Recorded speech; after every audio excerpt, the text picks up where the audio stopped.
I use mine as a bookmark. I use him to help teach my class. It's time for game plans. And for a limited time offer, you can get yourself a Silly Man too. Question number 2, determine whether the sample population is random or biased. Surveying the 15 people in line for a water slide. So here's my water slide. And these people are already in line. Then you're asking what their favorite ride is at the water park. Well, most likely they're already in line for that ride because they like that ride and probably may even be their favorite ride. So this one is biased. This one's a little bit unfair. Number 4, identify which type of random sampling is used for the population. There's a keyword. Every 15th soup can coming off an assembly line is checked for defects. So I'm circling every 15th. That is a system of sampling, systematic sampling. Question number 5, a researcher who wanted to determine the benefits of using a new algebra study technique obtained a permission from the school district to select 50 high school students. The researcher selected 50 algebra students at random. Okay, they're picked at random. The researcher selected 25 of these students to participate in the new study group. The researcher gave training sessions using the traditional study techniques to the other 25 students and asked them to use these methods.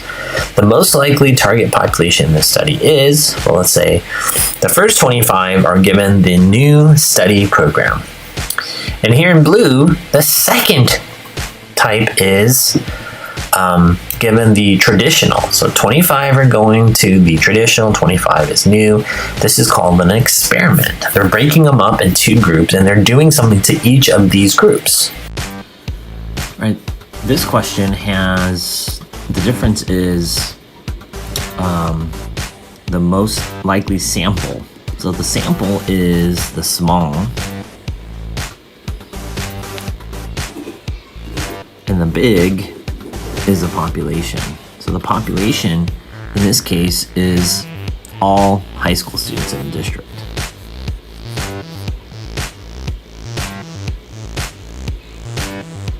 That's the population.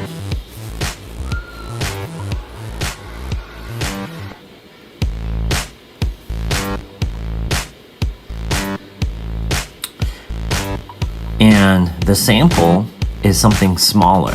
So I don't want all the students in the district.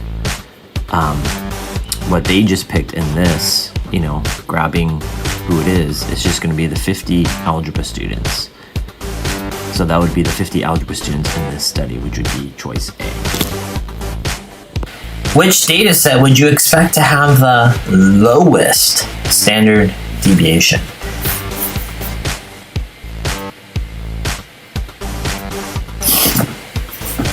Remember the conceptual understanding of standard deviation is that when you have numbers, you can do it by numbers, but conceptually standard deviation is a measure of spread. It's a measure of spread. Now the lowest, meaning little spread, like the butter and jam we've talked about, that means it's further away from the center. Further away from the center. Most of the data is further away from the center. Now this example B is a lot of the data is in the center, so that one has low spread. There's a center and these have high spread, or high standard deviation because it's spread out. B has low. C has high spread because a lot of data is towards the left and to the right, nothing in the middle. And same thing for D. So our answer is B. Now you can use this into a calculator.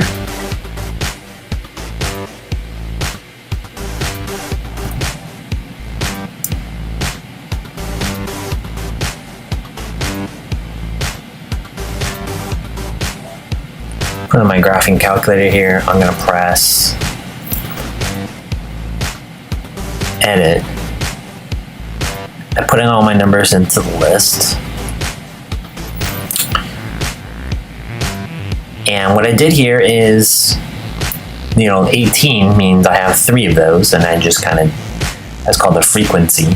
So L1 is the number, L2 I put in the frequency or count, or how many of those numbers. There are 2 number 19s, or 2 X's at 19.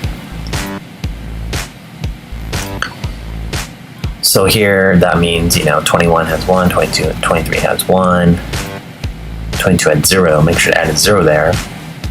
26 has 1, 27, there's 127, and there's 128.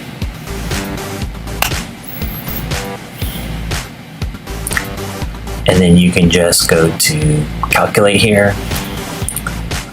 One variable statistics, the nice thing it tells you is where is the list of the numbers and then the frequency, the formula there for 1 bar stats, the very first one there.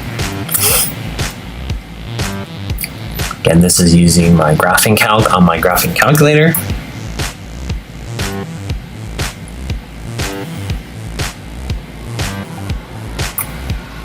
When I click on 1 var stats here, I have list 1, comma, list 2. So I press second 1, second 2, then enter. And then I'm looking for the population deviation, which is the sigma x 3.629, right above the N. And then there I just wrote, well, that was choice D. And then I did the population standard deviation for all of those, and you're just picking the lowest one. All right, to put this in Desmos, we're going to do capital letter X equals, you're going to do a bracket, not a parentheses, putting your numbers, comma, no spaces, and you've done it correctly. You have 5 numbers on the list. If you see a triangle with an exclamation, it's wrong.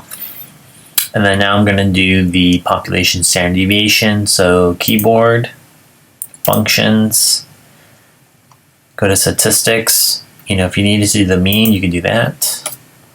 Capital X, and that's your answer. So if I wanted the population standard deviation, remember the difference between these two is this one has a P for the population, that means all, and this is just a sample. Capital X. Now, if you put an X there, notice it's wrong.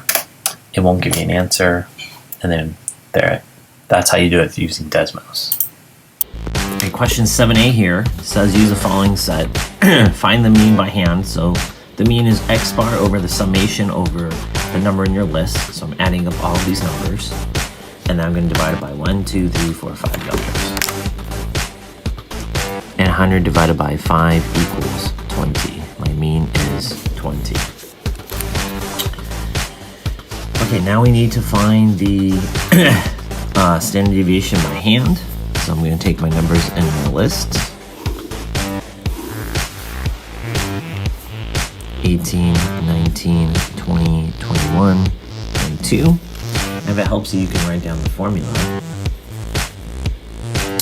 Standard deviation is equal to the square root of the summation of the numbers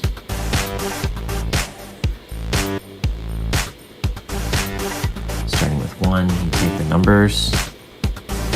We're going to subtract it from the mean, square it, and then divide our answer by n. Okay, so let's go ahead and subtract each of these numbers by the mean. So that'll be 18 minus 20 from above. Negative 2. Negative 1. 0. 1. 2. Now I'm going to take each of these values and I'm going to square them. So we're taking the values, we just subtract it and squaring it.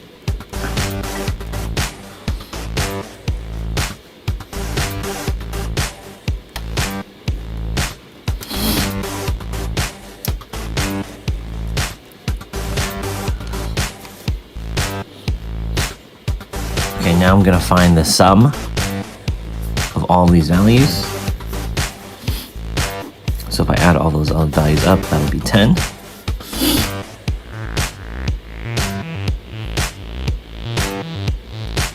And now we're going to take the square root of 18, 19, 20, 21, 22. Stat, calculate one of our stats.